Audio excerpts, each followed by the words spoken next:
नमस्ते दोस्तों, आइए मनोहर श्याम जोशी की कहानी सिल्वर वेडिंग वितान भाग 2 कक्षा 12वीं के सभी एमसीक्यू पर विचार करते हैं। पहले पाठ में पूरे 75 एमसीक्यू को एक एक करके पढ़ते हैं और समझते हैं। पहला एमसीक्यू है, पाठ के प्रारंभ में यशोधर बाबू के किस अन्य नाम का उल्लेख किया गया है। इसमें ऑप्शन में चाहे जो भी आए, लेकिन नाम जो सही आंसर है वो है वाई.डी. पंत। यशोधर बाबू का शॉर्ट फॉर्म वाई.डी. पंत का उल्लेख किया गया है। यशोधर बाबू अपने कार्यालय में किस पद पर कार्यरत थे, तो यहाँ आएगा सेक्शन ऑफिसर। किसी कार्यालय की सबसे बड़ी पोस्ट होती है अनुभाग अधिकारी, उसको इंग्लिश में सेक्शन ऑफिसर बोलते हैं। यशोधर बाबू अपनी घड़ी को रोजाना सुबह शाम किससे मिलाते थे? उस ज़माने में रेडियो समाचार से लोग अपनी घड़ी मिलाते थे। यशोधर बाबू भी रेडियो समाचार इसका उत्तर होगा, रेडियो समाचारों से। यशोधर बाबू ने कार्यालय का समय समाप्त होने पर फाइल कहाँ डाली? जब काम समाप्त हो जाता है तो फाइल को आउट ट्रे में डाला जाता है, और 2 ट्रे होती है इन ट्रे जो होती है उसमें जिन पर काम नहीं होता है, जो लेटर आए होते हैं, उन्हें रखा जाता है और काम होने के बाद आउट ट्रे में डाल देते हैं। किशनदा का पूरा नाम क्या था? किशनदा का पूरा नाम कृष्णानंद पांडे था। सम हाउ इम्प्रॉपर किस पात्र का प्रिय वाक्यांश है? तो यह यशोधर बाबू का प्रिय वाक्यांश है। जब कभी वो अनिर्णय की स्थिति में होते थे, जब कभी वो कुछ गलत उन्हें लगता था, तो वो सम हाउ इम्प्रॉपर का प्रयोग करते थे। यशोधर बाबू के कार्यालय में सीधे असिस्टेंट ग्रेड में किसकी नियुक्ति हुई थी? तो चड्ढा सरनेम का जो छोकरा था, जिसके बारे में पाठ के प्रारंभ में ही बताया गया है, उसकी सीधे असिस्टेंट ग्रेड में नियुक्ति हुई थी। असिस्टेंट ग्रेड क्लेरिकल ग्रेड में सबसे बड़ी पोस्ट होती है। लोग इस पर प्रमोशन से पहुंचते हैं, पहले एलडीसी, फिर यूडीसी, फिर असिस्टेंट ग्रेड। लेकिन यह लड़का डायरेक्ट सीधे असिस्टेंट ग्रेड में अपॉइंट हुआ था। यशोधर बाबू की घड़ी को नए छोकरे चड्ढा ने क्या कहा? उसने इसे बहुत पुरानी घड़ी थी, इसलिए इसको चूनादानी कहकर पुकारा। नए छोकरे चड्ढा ने यशोधर बाबू को कौन सी घड़ी खरीदने की सलाह दी? डिजिटल जापानी घड़ी खरीदने की सलाह दी। यशोधर बाबू ने मैट्रिक की परीक्षा कहाँ से पास की थी? यशोधर बाबू ने मैट्रिक की परीक्षा रेमजे स्कूल अल्मोड़ा से पास की थी। ये अपनी बुआ के घर चले गए थे अपनी माता की मृत्यु के बाद, और बुआ इनकी अल्मोड़ा में रहती थी। वहीं से इन्होंने मैट्रिक की परीक्षा पास की थी। ये जिस घड़ी को अपनी कलाई पे बांधते थे वो उन्हें कैसे प्राप्त हुई थी? तो इनको ये अपनी स्वयं की शादी में प्राप्त हुई थी। किशनदा ने यशोधर पंत नाम के बालक को अपने क्वार्टर पर किस काम के लिए रखा? उन्होंने अपने मेस का रसोइया बनाकर रखा था। यशोधर बाबू का विवाह किस तिथि को हुआ था?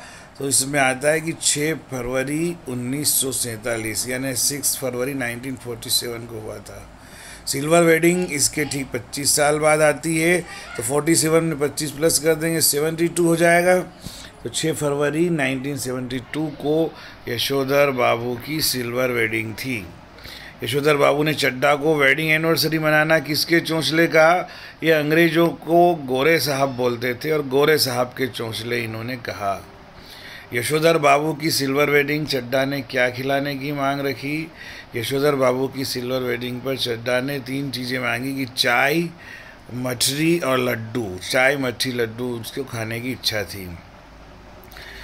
यशोधर बाबू कौन से कार्यालय में नौकरी करते थे? तो ये जो है सेक्रेटरीट, जो होम मिनिस्ट्री का सचिवालय था, गृह मंत्रालय का जो सेक्रेटरीट था, ये वहाँ नौकरी करते थे। यशोधर बाबू किस क्षेत्र में अपने शासकीय आवास में रहते थे? तो इनका गवर्नमेंट क्वार्टर गोल मार्केट एरिया में था। यशोधर बाबू के बच्चों को अपने पिता की साइकिल सवारी करना किसके समान लगता था? तो उनको चपरासी के समान लगता था। उनका कहना था कि साइकिल की सवारी तो छोटी पोस्ट के लोग, चपरासी आदि करते हैं। यशोधर बाबू अपने दफ्तर से लौटते हुए रोज प्रवचन सुनने कहाँ जाते थे? यशोधर बाबू अपने दफ्तर से लौटते हुए रोज प्रवचन सुनने बिरला बिरला मंदिर जाते थे। दफ्तर से लौटते समय यशोधर बाबू रोज कहाँ से सब्जी खरीद कर लाते थे? दफ्तर से लौटते समय यशोधर बाबू रोज सब्जियां जो खरीद के लाते थे वो पहाड़गंज एरिया से लाते थे। यशोधर बाबू दफ्तर से लौटकर रोज कितने बजे से पहले अपने घर नहीं पहुंचते थे? यशोधर बाबू दफ्तर से लौटकर रोज 8 बजे से पहले अपने घर नहीं पहुंचते थे। दफ्तर तो उनका 5 बजे छूटता था, लेकिन वे पहाड़गंज से सब्जियां लेकर बिरला मंदिर से प्रवचन सुनकर आराम से 8 बजे तक घर पहुंचते थे। किशनदा का क्वार्टर किस प्रकार का था? तो किशनदा का क्वार्टर 3 बेडरूम वाला था। यशोधर बाबू को किस एरिया की बदलती शक्ल देखकर बुरा लगता है? तो उस एरिया को बताया गया है DIZ एरिया, डिज एरिया बोलते हैं उसको, जहाँ पे कनॉट प्लेस वगैरह सारे आ जाते हैं, जो आजकल बहुत डेवलप हो चुके हैं। यशोधर बाबू के कौन से बेटे को एक प्रमुख विज्ञापन संस्था में नौकरी मिल गई थी? तो यशोधर बाबू का जो सबसे बड़ा बेटा था, जिसका नाम भूषण था, वो विज्ञापन संस्था में नौकरी करता था। उनके बड़े बेटे का नाम क्या था? अभी बताया, भूषण। यशोधर बाबू के बड़े बेटे का वेतन कितना था? इसमें आया है 1500 रुपये महीना, 1500 रुपये महीना। उस जमाने में बहुत बड़ी सैलरी होती थी। सिल्वर वेडिंग कहानी में यशोधर बाबू के कौन से बेटे को दूसरी बार IAS देने की तैयारी करता हुआ कहा गया है? तो यशोधर बाबू का जो दूसरा बेटा था वो पहली बार IAS देने के बाद दूसरी बार IAS देने की तैयारी कर रहा था। उनका तीसरा बेटा स्कॉलरशिप लेकर कहाँ चला गया है? तो तीसरा बेटा स्कॉलरशिप लेकर अमेरिका चला गया है। यशोधर बाबू की बेटी किस लिए अमेरिका चले जाने की धमकी दे रही है? वो डॉक्टरी की उच्च शिक्षा प्राप्त करने के लिए अमेरिका जाने की धमकी दे रही है। यशोधर बाबू के दूसरे बेटे का पिछले साल किस प्रकार की सूची में नाम चयन हो गया था? तो एलाइड सर्विसेज इसका उत्तर है। जो अन्य नौकरियां होती है छोटी पोस्ट की, उसमें उसने ज्वाइन नहीं किया, लेकिन उसका चयन एलाइड सर्विसेज में हो गया था। यशोधर बाबू को अपने बच्चों द्वारा किसकी उपेक्षा ठीक नहीं लगती? यशोधर बाबू को अपने बच्चों द्वारा जो गरीब रिश्तेदार है उनकी वो उपेक्षा करते, उनकी मदद करने में रुचि नहीं लगते, इसलिए गरीब रिश्तेदारों की उपेक्षा ठीक नहीं लगती है। यशोधर बाबू स्वयं और अपने बच्चों के बीच वैचारिक मतभेद और जीवन शैली का क्या कारण मानते हैं? ये जो पाश्चात्य संस्कृति है और 2 पीढ़ियों के बीच का जो मतभेद है, इसे वो बहुत बड़ा कारण मानते हैं। यशोधर बाबू के विवाह के बाद दिल्ली में संयुक्त परिवार में यशोधर बाबू के पत्नी और बच्चों के अलावा और कौन कौन रहते थे? इसका उत्तर है उनके ताऊजी, उनके बेटे और उनकी पत्नियां, ये सब साथ में रहते थे। यशोधर बाबू के ताऊ के बेटे और उनका परिवार, ये इसका उत्तर है। यशोधर बाबू किस प्रकार की खुशहाली को ठीक नहीं मानते थे? यशोधर बाबू ऐसी खुशहाली को ठीक नहीं मानते थे जो अपनों में परायापन पैदा करे। किशनदा दिल्ली के किस क्षेत्र में कुछ वर्ष के लिए किराए का मकान लेकर रहे? तो किशनदा दिल्ली के राजेंद्र नगर क्षेत्र में कुछ सालों तक किराए का मकान लेकर रहे। रिटायरमेंट के बाद किशनदा कितने दिनों शासकीय आवास में रह सके? तो इसका उत्तर है 6 माह। ये नियम है कि कोई भी गवर्नमेंट सर्वेंट 6 माह तक शासकीय आवास में रह सकता है। गांव लौटने के कितने समय बाद किशनदा की मृत्यु हो गई? तो गांव लौटने के करीब 1 वर्ष बाद किशनदा की मृत्यु हो गई। किशनदा के बिरादर ने यशोधर बाबू को उनकी मृत्यु का क्या कारण बताया? उसने उत्तर दिया कि जो हुआ होगा। पता नहीं वो कौन सी बीमारी थी, लेकिन बताया गया कि जो हुआ होगा उससे उनकी मृत्यु हो गई। अर्थात ये पता ही नहीं चला कि किस वजह से उनकी मृत्यु हुई, इसलिए उसको जो हुआ होगा शब्द दिया है। और ये शब्द यशोधर बाबू को बार बार पूरी कहानी में पिंच करता है। मूर्ख लोग मकान बनाते हैं और सयाने उनमें जाकर रहते हैं। सिल्वर वेडिंग कहानी में यह किसकी उक्ति है? तो यशोधर बाबू के जो गुरु थे कृष्णानंद पांडे या किशनदा, ये वो कहा करते थे। सिल्वर वेडिंग कहानी में एक वाक्यांश आया है 80 का फूल। इससे क्या तात्पर्य है? भगवान के चरणों में जो फूल चढ़ा रहता है उसे आशीर्वाद का फूल कहते हैं। उसको जो ले लेता है उसे असीक का फूल बोलते हैं। असीक का मतलब आशीर्वाद का फूल। यशोधर बाबू किसकी तरह रोज मंदिर जाने, संध्या पूजन करने और गीता प्रेस गोरखपुर किताब पढ़ने का यत्न करते थे? तो हमें इसमें सोचने की ज़रूरत नहीं। यशोधर बाबू जो कुछ भी करते थे वो किशनदा अर्थात कृष्णानंद पांडे का ही अनुकरण होता था, इसलिए इसका उत्तर भी है किशनदा या कृष्णानंद पांडे। गीता प्रवचन सुनते समय यशोधर बाबू को जनार्दन शब्द सुनाई पड़ने पर किसकी याद हो आई? तो कहानी में आया कि उनके जीजा थे जिनका नाम भी जनार्दन था, उनकी याद उन्हें आ गई और अपने जीजा जी का हाल पूछने वो कहाँ जाने की सोचने लगे, क्योंकि वो अहमदाबाद रहते थे, इसलिए अपने जीजा जी के यहाँ अहमदाबाद जाने के बारे में विचार करने लगे। हमारा तो सैप ही ऐसा ठहरा सिल्वर वेडिंग कहानी के किस पात्र का ये नारा है? तो ये सिल्वर वेडिंग कहानी के यशोधर बाबू का नारा है। बचपन में माँ के मर जाने के बाद यशोधर बाबू गांव छोड़कर किसके पास और कहाँ आ गए थे? तो ये अपनी बुआ के घर अल्मोड़ा आ गए थे। दोस्तों, सभी प्रश्नों के उत्तर मैंने इस पीडीएफ के अंत में दिए हुए हैं। आप बार बार पीडीएफ को आगे पीछे करके भी देख सकते हैं, स्क्रीनशॉट भी ले सकते हैं और चैनल के कम्युनिटी पेज पर जाकर भी आप इन्हें प्राप्त कर सकते हैं। इसके डिस्क्रिप्शन में भी हम इसे डाल देंगे। कौन सी परीक्षा पास करते ही यशोधर बाबू दिल्ली आ गए? तो मैट्रिक परीक्षा पास करते हैं यशोधर बाबू दिल्ली आ गए। किशनदा का मानस पुत्र कौन था? जब भी किशनदा और यशोधर बाबू में कोई प्रश्न आए तो ये एक दूसरे का नाम ही इनका उत्तर ज़्यादातर प्रश्नों में आया है, इसलिए किशनदा का मानस पुत्र कौन था? सीधी सी बात है, यशोधर बाबू। कुर्ते पजामे के ऊपर ऊनी गाउन पहने और सिर पर गोल विलायती टोपी और पाँव में देसी खड़ाऊ धारण किए और हाथ में एक छड़ी लिए हुए कहानी का कौन सा पात्र रहता था? किशनदा यानी कृष्णानंद पांडे। सिल्वर वेडिंग कहानी के अनुसार यशोधर बाबू कौन सी डिस्पेंसरी से दवा लाते थे? वो CGHS डिस्पेंसरी से दवा लाते थे। सिल्वर वेडिंग कहानी के अनुसार यशोधर बाबू दालें कहाँ से लाते थे? तो वो दालें सदर बाजार से लाते थे। इसमें 3-4 चीज़ें आई है, दवाइयाँ CGHS डिस्पेंसरी से, दालें सदर बाजार से और सब्जी पहाड़गंज से। ये 3 चीज़ें याद रखना है।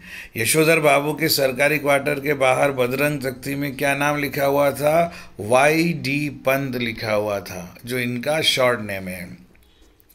सिल्वर वेडिंग के दिन घर लौटते समय घर के बाहर यशोधर बाबू ने अपनी बेटी को क्या पहने देखा?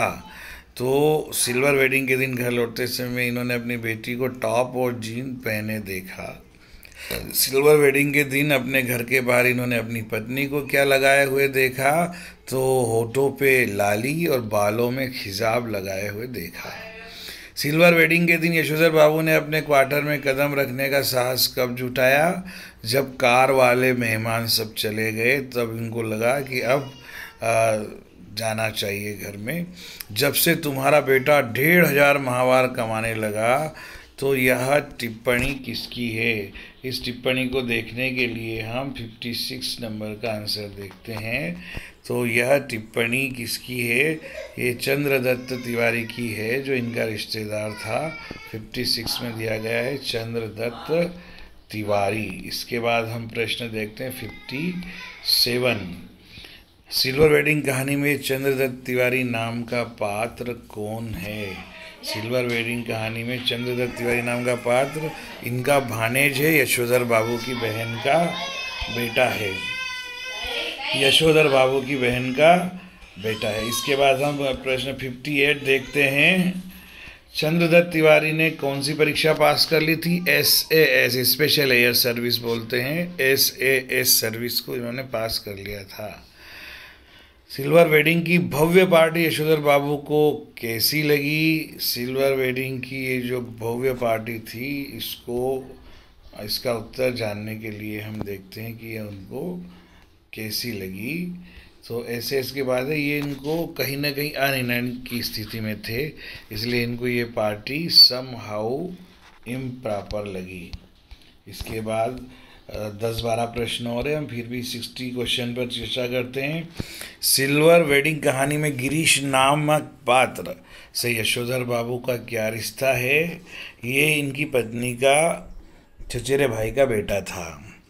सिल्वर वेडिंग कहानी का पात्र गिरीश पेशे से क्या करता है? वो भी एक प्राइवेट विज्ञापन कंपनी में ऊंचे पद पर मैनेजर है या मैनेजर के पद पर काम करता है।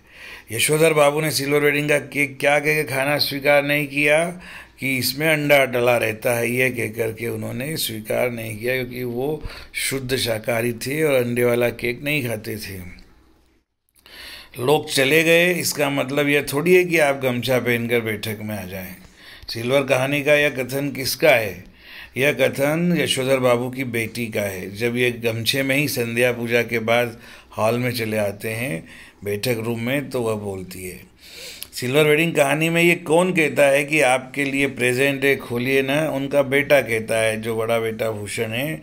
जो गिफ्ट आते हैं उसमें सबसे बड़ा पैकेट खोलने के लिए बोलते समय वो कहता है कि आपके लिए प्रेजेंट है, खोलिए, जिसमें वो गाउन पैकिंग में था। सिल्वर वेडिंग कहानी में गिफ्ट के सबसे बड़े पैकेट में क्या था? तो सिल्वर कहानी में गिफ्ट के सबसे बड़े पैकेट में यशोधर बाबू को पहनने के लिए गाउन था, जो उनका बड़ा बेटा लाया था। सिल्वर वेडिंग कहानी के लेखक का नाम बताइए। मनोहर श्याम जोशी। सिल्वर वेडिंग कहानी के 2 प्रमुख जुमले कौन से हैं? पहला सम हाउ इम्प्रॉपर, दूसरा जो हुआ होगा। जो हुआ होगा वाक्यांश में कौन सा भाव निहित है? जो हुआ होगा क्वेश्चन जो है, इसमें यथास्थितिवाद, किसी चीज़ को ज्यों का त्यों स्वीकार कर लेने का भाव निहित है। 69 नंबर का प्रश्न है। इस कहानी के पात्र यशोधर बाबू सम हाउ इम्प्रॉपर जुमले का प्रयोग किस आशय से करते हैं? वो अनिर्णय की स्थिति में करते हैं, जब वो किसी प्रकार के निर्णय पर नहीं पहुंच पाते हैं तो वो इसका प्रयोग करते हैं। यशोधर बाबू के भीतर के द्वंद्व को सिल्वर वेडिंग कहानी के किन 2 जुमलों से समझा जाता है? अभी हमारी बात हुई थी। ये 2 जुमले कौन से हैं? सम हाउ इम्प्रॉपर और जो हुआ होगा। सन 1984 में भारतीय दूरदर्शन के प्रथम धारावाहिक हम लोग के लिए कथा पटकथा लेखन का काम किसने किया? इस कहानी के लेखक मनोहर श्याम जोशी ने। सिल्वर वेडिंग कहानी के लेखक इन्होंने कौन कौन से टेलीविज़न धारावाहिक के लिए पटकथा लेखन का काम किया? 3 धारावाहिक के तो मुख्य थे, बुनियाद, हम लोग और मुंगेरी लाल के हसीन सपने। ये पहले के 3 प्रसिद्ध धारावाहिक थे 1984 से 90 के बीच में। सिल्वर वेडिंग कहानी के प्रमुख पात्र यशोधर बाबू लगभग हर वाक्य के प्रारंभ में कौन से वाक्यांश को तकिया कलाम की तरह उपयोग करते हैं? तो आंसर आएगा इसका somehow improper. Silver wedding कहानी के प्रमुख पात्र यशोधर बाबू की कहानी को दिशा देने में किसकी महत्वपूर्ण भूमिका रही है? तो इसका आंसर है किशनदा, कृष्णानंद पांडे। हर रविवार शाम को ठीक 4 बजे कौन यशोधर बाबू के घर आया करता था? तो इसका भी आंसर है किशनदा, कृष्णानंद पांडे। ये प्रत्येक प्रश्न का जो सही आंसर है वो दिया है, आपको केवल सही आंसर याद रखना है। ऑप्शन तो बदले जा सकते हैं, बदलते हैं, बाकी के 3 ऑप्शन कुछ भी आए, आपको सही आंसर अगर मालूम है तो आप सब अच्छी तरह से हल कर पाएंगे। आपने इसे बहुत कम समय में करीब 75 MCQ पर विचार किया। अगर आप इन सब को अच्छी तरह समझ लेते हैं, एक बार और देख लेते हैं, तो कोई कारण नहीं है कि आपको परीक्षा में कम अंक आए। आप पूरे के पूरे अंक जो भी विधान के लिए निर्धारित है उसे ला सकते हैं। इसी प्रकार से अगले 4 जितने भी आपके चैप्टर है, टोटल 4, सभी के वस्तुनिष्ठ प्रश्न MCQ मैं इस चैनल पर डाल रहा हूं। आप हमारे चैनल को देखते रहिए, और कोई समस्या है, कोई पूछताछ है, तो आप दिए गए व्हाट्सएप नंबर पर और हमारे कमेंट्स बॉक्स में जाके कमेंट्स कर सकते हैं। Thank you very much. नमस्ते। जय भारत, जय हिंद।